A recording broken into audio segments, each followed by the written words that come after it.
Монголын үндэсний ардчилсан намыг ардчилсан хувьсгалыг анханаас нь манлайлан оролцож байсан улс төрчид, улс төрийн зүтгэлтнүүд, үндэсээ сэхэрсэн, үндэсний ардчилсан үзэл санааг тээдэг сэхэтнүүд нэгдэн байж энэ намыг байгуулсан байгаа юм.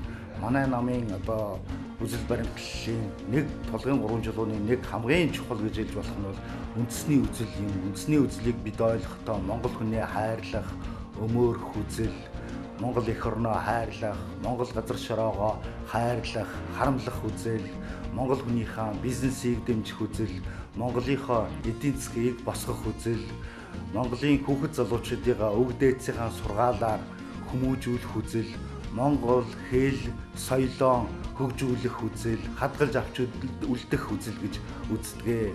Тэр нь бүгдийг ингээд довчтон базан хэлэх юм бол монголчуудын үндэсний сэргэн мандлын үзэл гэж бид нар ойлгодог.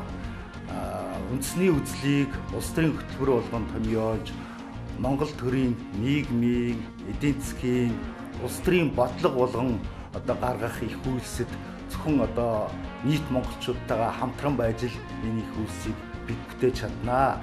Ингээд захим ертөнцийн дэх манай намын одоо сайт, манай намын хуудасууд та биднийг нэгтгэгч, нэг гүүрэн болно хаа гэдэгт бол итгэлтэй байна. Манай намын сайтад зочлсон хэн ч гэсэн одоо өргөн дэлгэр мэдээлэл авах байх. Манай намын удирдлагууд, манай намынхаа гишүүдтэй, дэмжигчтэй, бусад нийт сонгогчид монголчуудтайгаа уулзахад ямагт баяртай байх болно. Баярлалаа.